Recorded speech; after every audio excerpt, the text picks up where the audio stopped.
Hi, everybody. My name is Dr. Christine Anderson, for those of you who do not know me and who are new to this channel. I am a chiropractor in Los Angeles of over 30 years. I'm also a homeopath. My specialties are in pediatrics and neurology, especially functional neurology, and helping kids with childhood developmental disorders. So if you are a subscriber and watch the show regularly, you know that I have been MIA for a few weeks. I think it's about 4 weeks now that I have not been able to do a show because I had acute sinusitis. And if you don't know what that is, I'm going to talk about it, but basically it's involving the sinuses. And I'm going to jump right in and talk about what they are and why they're important and what happens when they're not working so well. But I found it very interesting that the show that I did right before this was on why I chose a chiropractic lifestyle. So I really, when there are health challenges, and thankfully this is not typical for me, I am usually not out of action um, ever. And if I am, it's maybe for a day or two and then I'm right back in. So this was definitely a moment for me to kind of reflect on what was going on in my life and why my body felt like it needed me to slow down to nothing, because anytime I did get up out of bed, my head felt like it weighed 100 pounds. So let's dive right in. And I do encourage you, when you have symptoms going on, when there are things going on with your health, to look at how you got there in the first place and maybe some things that you need to change, rather than just looking at it as your body has failed you, because it really hasn't. It's doing the best it can with what it has. So let's just dive right in and first talk about what are the sinuses. So you can see there a picture at the top part. All the red areas are sinuses. And you can see some of them in the picture, and there's one that you can't because it's behind everything. But the top one are the frontal sinuses, so right above the eyebrows extending into the frontal area. Then you have your maxillary sinuses right below your cheekbones. And all those funky looking, squiggly red lines are actually, it's just the nose cut off, and you can see what's called the turbinates, which are those areas in the nose. As the air goes through, it kind of creates a turbulent pattern. But right up between the eyebrows are the ethmoid sinuses. And then behind the ethmoid sinuses and behind the eyes are the sphenoid sinuses. So it's a little bit deeper, created and named for a bone called the sphenoid bone, which is what the eyes sit in. So that's where they're located. And what the sinuses are air-filled spaces, at least they should be, and they develop as we are growing. So babies do not have sinuses. The sinuses develop later on in childhood as the skull gets bigger. So babies have a little squishy skull head, everything's all squished together. And then as their skull grows and elongates, those sinuses are created because if we had a skull that was 100% bone, we would feel like our head weighed 100 pounds all the time. They also do serve a purpose, and they are lined with a substance called mucosa, which is pretty much continuous. The same thing as lining our esophagus, our intestinal tract. It's called mucosa, and it produces something called mucus. Now, again, we always think of mucus of being negative and something we don't want, but we do need a little bit, not a lot, just a little bit, because it's going to protect those cells which are exposed to the outside world. And so it's going to protect them. It's going to keep the area moist. It's going to also humidify the air, so making it warmer and moister. And this mucus also will trap unwanted things that we don't want in our system, like viruses, bacteria, allergies, molds, this type of thing. So it actually does serve a purpose. And also, the sinuses help our voices resonate. So if you know me and you've seen my videos, you can tell I'm still a little bit nasally because there is still some stuff coming from my sinuses. It's dramatically decreased. But I'm a little bit more nasally. So depending on what's going on with our sinuses, it's going to affect our speech. And this is also sort of an indication on the health of our sinuses. So this is what's going on with them and why they're there and why we need them. So what is sinusitis? Well, it's inflammation. Anytime you see itis, it means inflammation. And it's inflammation of the sinuses. And so they are irritated, they are inflamed. The mucosa is making more mucus to try and protect itself and also flush out anything that might be irritating the sinuses. So it could start off as exposure to allergens or smog or pollution. At this particular time too, it's very interesting. I noted we were having a lot of rain here in Los Angeles, which sometimes will pull up some more mold and stuff in the air. And I tend to spend a lot of time outside if I'm at home. And also, I noticed, especially after the rain here, our sky is really blue. And I would go out or I'd take a hike and take a walk. And I notice a lot more spraying of the chemtrails. So again, is this part of what went on? I don't know. It was just some things that I had noticed. And right after my sinusitis kicked in, we did have a lot of wind too. So anyway, with the inflammation comes pain and pressure over those sinus areas, and sometimes even other parts of the head. You might have a headache. Like I had temples, I have the back of my head, and neck were really, really tight as well. Of course, there's going to be some nasal secretions. So first it was like there was a faucet turned on in my nose and it wasn't going to stop. It was just perpetual trying to get everything out. So it can be runny, it can be congested, it can be both at different times. And when there's inflammation of the sinuses and the nasal passages, you are going to have a loss of smell and probably taste because the two are connected. So I'm still not able to smell 100%. If I get really close up to my essential oils, then I can maybe smell some of the stronger ones. But it's very sad because I love smelling my oils. I still use them because, believe it or not, even if you can't smell the oils, they still have a therapeutic effect. Now, there can be other related symptoms, and part of what I had going on wasn't necessarily a sore throat. It was really dry.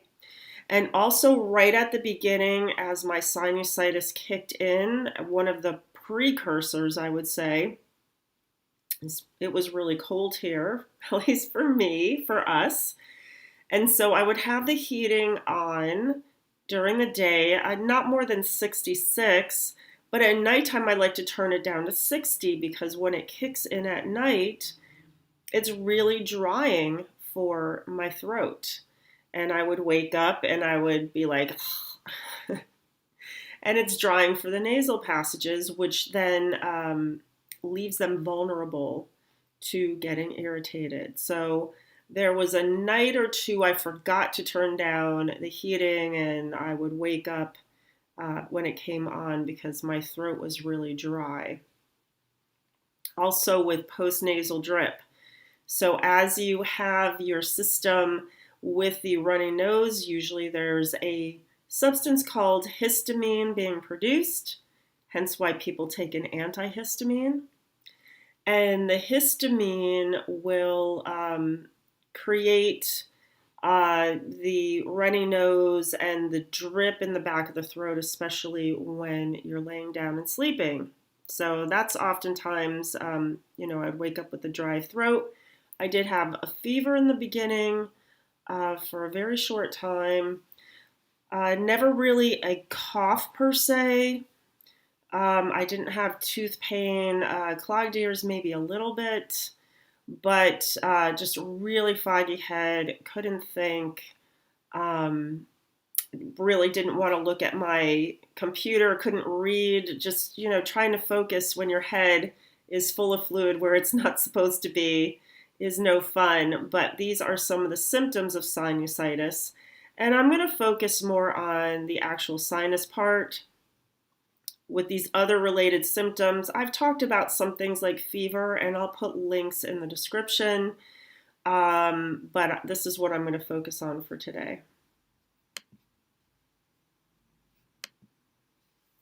So, what is my, let me go back to sinusitis. Acute sinusitis is something that lasts for a very short period of time, so less than 4 weeks. If something is persistent and keeps going on and on, we call it chronic sinusitis, where your sinuses just never calm down. So I just want to make that point too, because this was an acute situation, and this is a little bit of a hangover, but I expect this to go away very soon. Each day, I keep healing more and more. So I talk about a sinus support healing program, and I prefer the word healing to anything like recovery, because part of what goes on when we have symptoms is trying to help support our own body's immune system so that it can heal itself.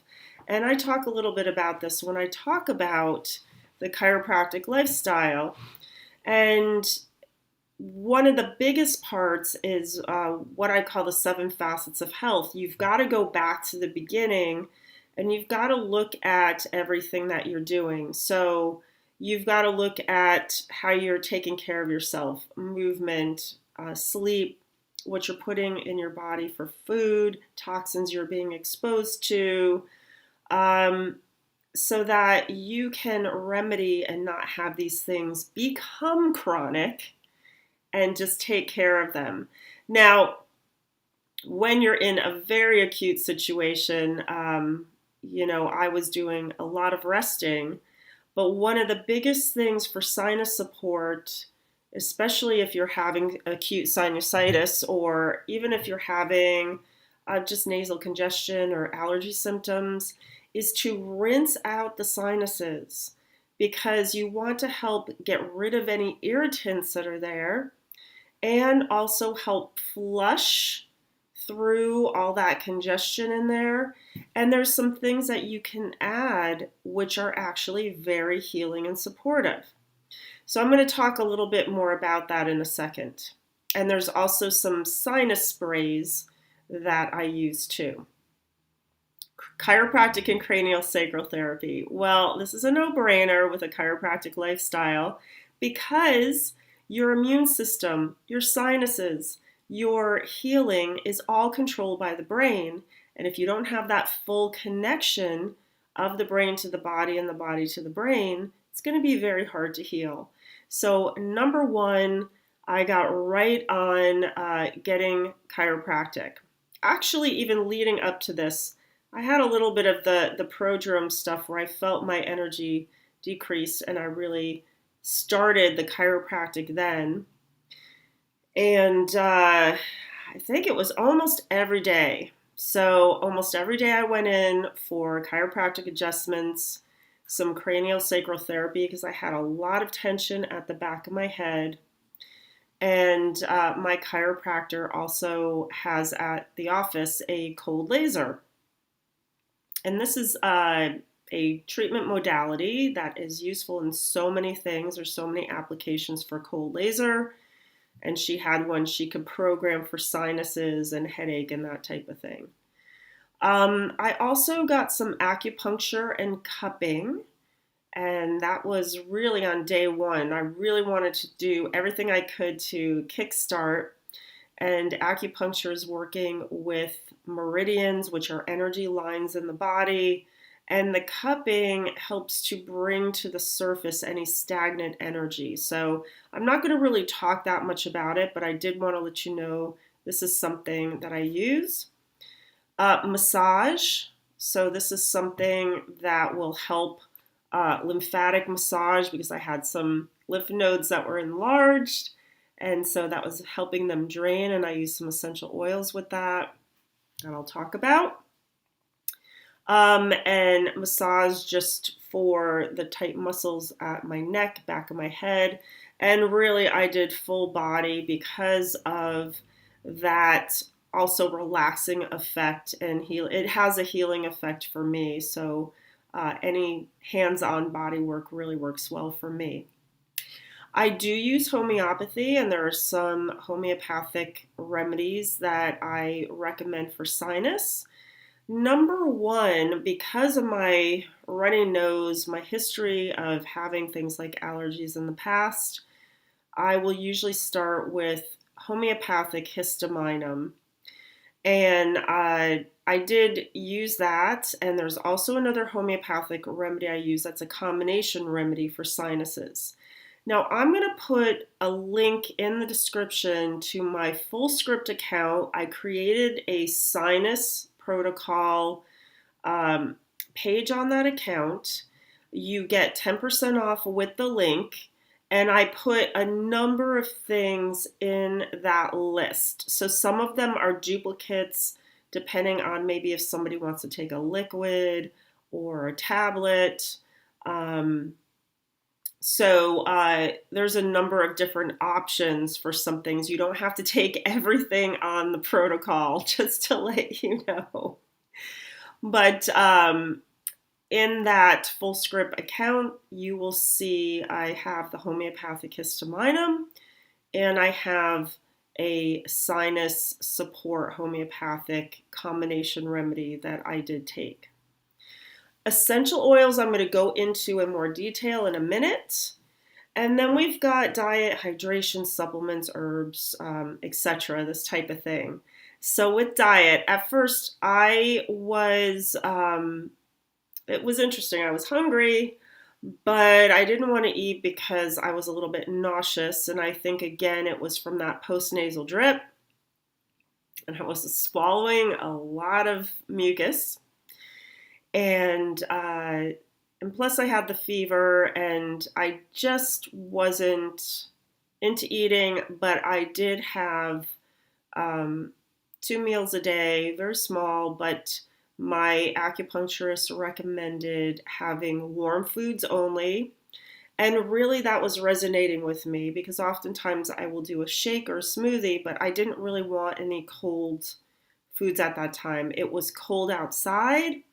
The weather was not great. There wasn't a lot of sun, and I wanted to be as warm as possible, so this resonated with me. So I did a lot of curries, which are super warming and full of vegetables and nutrition. Hydration, I was really good about. I had a ton of water. I did put some essential oils in my water, which are hydrating, and some of them contain D-limonene, which supports the immune system. I also did some Ningxia Red, which is a super antioxidant puree, and so I did shots of that. I'm going to talk more about supplements that I took. And then as far as herbs, I didn't really use herbs in this instance for the sinusitis. But there are herbs you can use. I'm not really going to talk about it here just because I was having success with what I was doing, and I was resonating with the homeopathy I used. I have a lot to say about frequency, so I've got a whole slide on that we're going to talk about. And also remembering to eliminate toxins. So your body's already stressed. When you are having symptoms and you're having sinusitis, your body's already trying to get rid of things. So you want to try and reduce the burden of toxins on your system. So that runs the gamut to whatever you're bringing in your home, whether it's cleaning products, body care products, electromagnetic frequencies that are negative and harmful, food. So sugar depresses your immune system for 2 hours to 5 hours after you have sugar. So you really want to make sure you are not exposing yourself to anything that you don't need to be exposed to in the toxic world. So that means if you are a smoker and you have sinus issues, you shouldn't smoke. And I don't say that glibly, but it's going to help with your healing, get you better faster, and you might use it as a springboard to maybe quitting smoking. Who knows? Life is strange. We never know. All right, so let's dive a little bit more into the nasal irrigation and sinus sprays. So traditionally, things like neti pots are used, and this is traditionally in places like India, where it's a pot, usually has a long spout. You stick it in one side of your nose, and it goes through and comes back. Sometimes it can be a little awkward and difficult and kind of clumsy to use, but it is certainly a great low-cost option.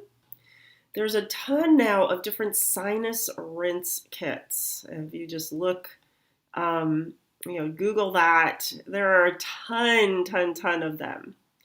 What I have been using is a water pick with a nasal irrigation attachment. So here's the water pick. And then typically with the attachments with the water picks, you just have, I'm just going to take this off. You just have a glass tube that you would put to use the water pick for your teeth. But I got a 3-pack on Amazon, and this is a water pick. I forget which, I have to look and see. I'll put what number product this is, and you just have to see if it's gonna fit. So this said it was going to fit this water pick, and it did. So that is what I used, and at first I used it multiple times a day because I had a lot of congestion, and it was really helping to flush things out. So at least 3 times a day. That's typically maybe 4 in the beginning. And what I used was a mixture of Himalayan sea salt with ozonated water. And I happen to have an ozonator. And ozonated water is really good at flushing out unwanted stuff. Now, you don't need to use ozonated water, but I happen to have this ability, so that is what I use. You can just use salt with water. And another thing you can do is add a few drops of silver. Now, I have a sinus spray with silver in it. The brand I use is Argentum, which is a professional grade form of sovereign silver, which you can get at the store, and I also put it on my Full Script account, the Sovereign Silver. So this comes in different ways. You can get the liquids that you can take orally. You can add to your nasal wash, and they have also this spray. So I would do my nasal irrigation, and then I would use my silver spray, alternating with a homeopathic sinus spray. So those are what I use. And this seemed to be so helpful, definitely numero uno if you have any sinus irritation. And even at the first sign of sinus irritation, using something like nasal irrigation. So now when I do this, it's running pretty clear. There's really almost no congestion left. Thank goodness. All right, essential oils for sinus support. So for respiratory support, a lot of things with eucalyptus in it. Also, there is an essential oil called Ravensara, which is really great for, amongst other things, respiratory support. Then there's a couple of different blends from Young Living, and anything with an asterisk is a Young Living essential oil blend. So I used these eucalyptus really based oils and the Ravensara. I would put them on my chest. I would put them on my lymph. I would put them over my sinuses, and I would dilute them in a little bit of carrier oil, which I tend to use coconut oil. So I could do support for my respiratory system that way. I would put it in my diffuser. And then also you can make a steam by putting some boiling water, putting a couple of drops of eucalyptus there and tenting over and just breathing in deeply to open up and support the respiratory tracts. For my lymph drainage, I use a blend of juniper, cypress, and rosemary. And again, I put it in some massage oil and massaged downwards to help with the drainage of all the congestion in my lymph system. For immune support, I used Young Living's blend of thieves and copaiba, frankincense, oregano, and thyme. Now, Young Living has essential oils that are labeled for internal use. They have a vitality line. And all of the oils listed there are vitality oils. So I made up capsules and took that internally. I put thieves on tea bags. So that's probably the herbal thing I did, is maybe some herbal support with some echinacea in there. And I would put the thieves on there and make some tea, again, helping with hydration because I wanted a lot of warm things. So I did a lot of tea. And then I also took the thieves. They have a roller of thieves that I can just roll onto my feet, roll onto my lymph. So it can be also diffused. So I use these in all aspects. The muscle support, they've got two blends I love called Deep Relief and Panaway. And in those blends, Deep Relief, the part I love is that it has peppermint in it, so it's very cooling. My head was really hot, and so it was really cooling and supportive. And the Panaway has wintergreen in it, which has natural salicylates, which are the things that we manufacture aspirin from. So just, this is what pharmaceuticals do. They take something natural and then they look at the constituents and what might be an active ingredient, and then they make a pharmaceutical drug. Sleep and stress. So this was a big one. My sleep was disrupted big time. Obviously, I was in discomfort. So things like lavender and Roman chamomile, cedarwood, rutavala, which is a blend of ruta, valerian, and lavender. Tranquil is a blend of Roman chamomile, lavender, and what else is in there? Whoops, brain fart.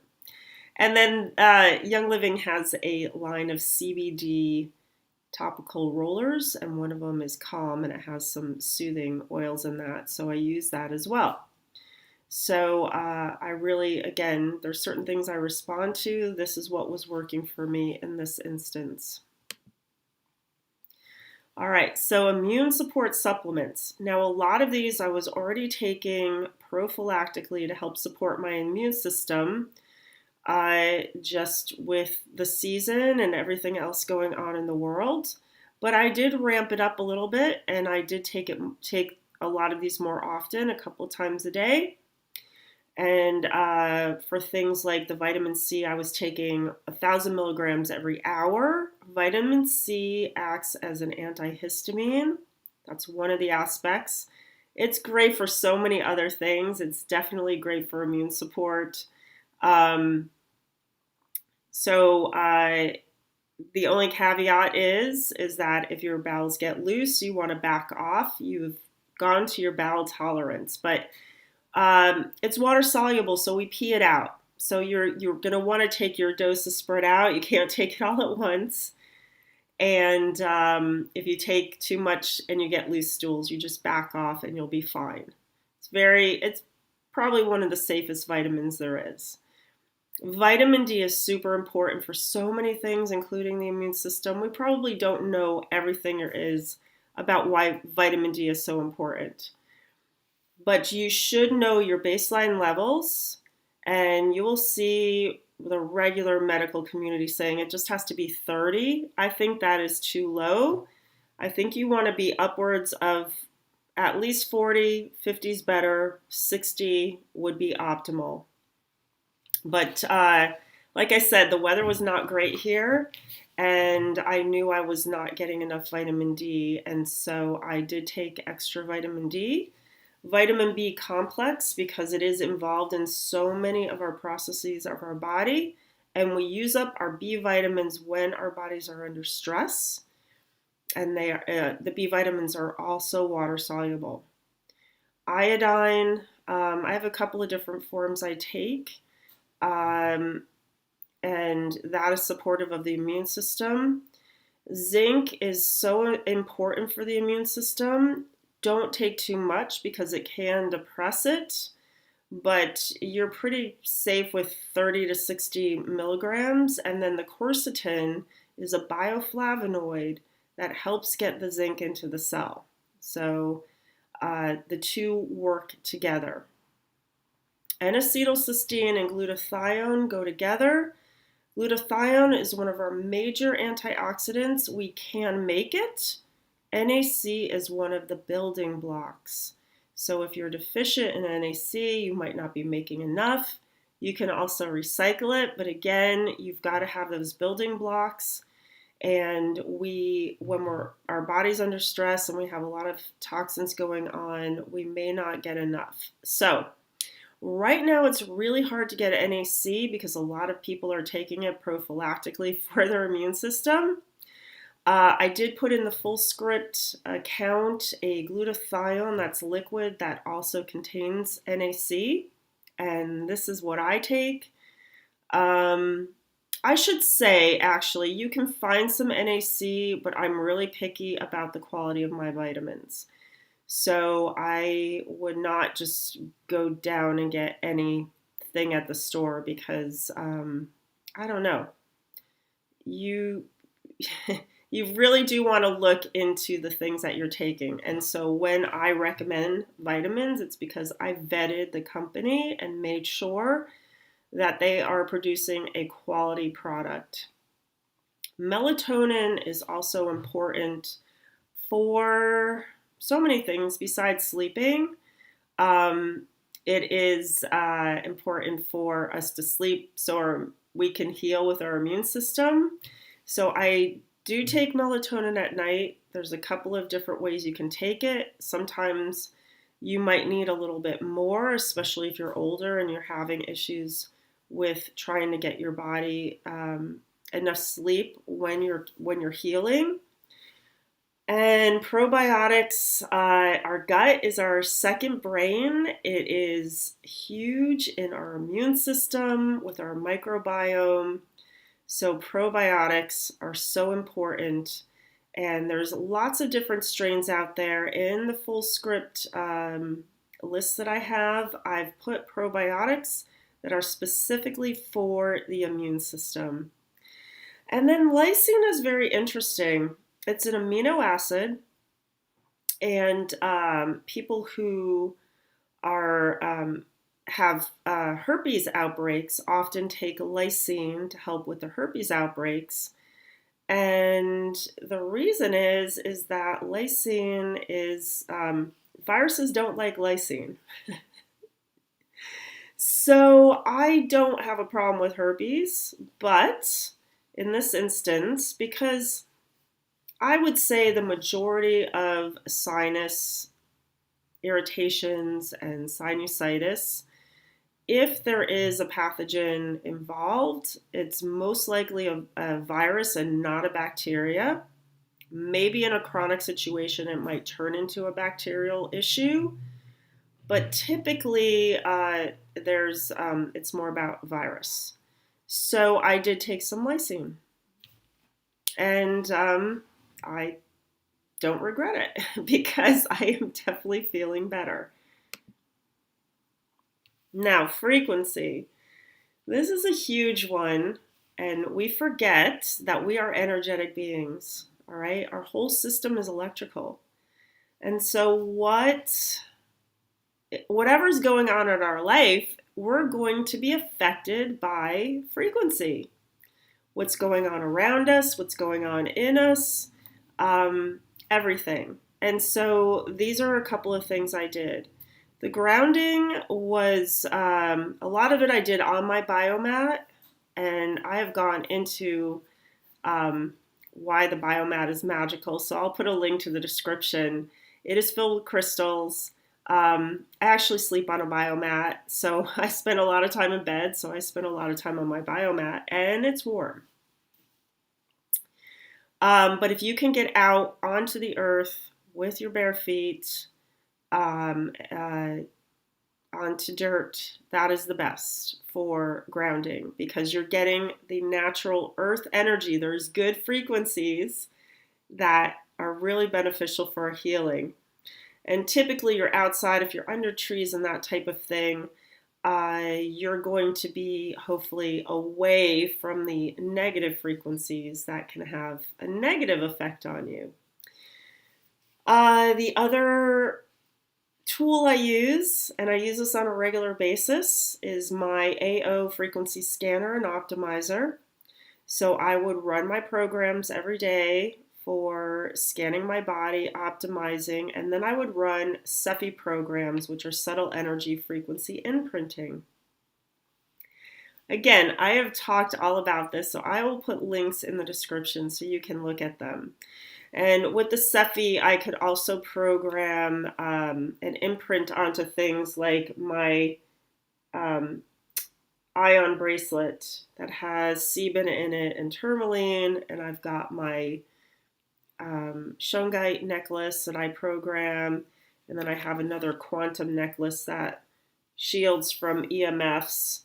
So basically, I had all the stuff that I do, but I made sure even I was wearing it at night because about the time that this was all starting is when they were announcing that they were going to be turning on 5G, and I think that also had an effect. So I wanted to make sure that I was protecting my body as much as possible at night. And we've checked with meters to see the EMFs in the bedroom and the dirty electricity, and it's not bad. And then we've been also turning the Wi-Fi off at night, but mostly we don't need it because we're hardwired in. So I'm hardwired into my computer here, so I don't need Wi-Fi on, and you can even do it for your phones. So for the most part, we don't need Wi-Fi, and you especially don't need it at night when you're sleeping. So there's a lot you can do with EMF mitigation. Again, I'm not going to go into that right now, but I will be talking more about it because there's another rabbit hole I went down with all this, thinking about frequency and what we can do to shift and hopefully protect ourselves using positive frequency. Brain tap I've talked about. There's programs on there using light and sound. PEMF is a new device that I just got a couple of months ago, and look for some videos coming up on that. With my structured water, this is another area that I'm investigating on the best way to do it. Right now, I'm using a water stick that has crystals in it and the sebum, as well as writing positive frequency words on like love and thank you, which help to structure the water to healing so that you can absorb more of the water. Crystals, I love using crystals. I use them all the time and they're on my body. I put more of them around my bed when I was healing, so that type of thing. And I talked a little bit about eliminating as many harmful EMFs, electromagnetic frequencies, in your environment, the negative ones. All right. Woof. That's it. That is what I did to heal myself naturally from the acute sinusitis that came in. And also, it gave me an opportunity as I was laying there. I was meditating and saying, okay, what do I need to do? And what came to me as well was I was working a lot and not taking enough breaks, especially getting out in nature. So my husband and I are planning a trip out to the desert in a few weeks so I can, again, get those positive frequencies from being out in nature, because although I have a backyard and I try to go out there as much as possible, just making sure getting away from it all is so much better. So just listen to yourself, listen to your intuition. Your body will tell you what it needs. And if you ever need some help with your health issues, I've got my website up there. I think I forgot to put the .com, but hey, you get the idea by now. It's losangeles-chiropractor.com, and that's the best way to reach me is through my website. And in the comments below, let me know what you think, and let me know what you do when you have ever had acute sinusitis and you have healed yourself naturally.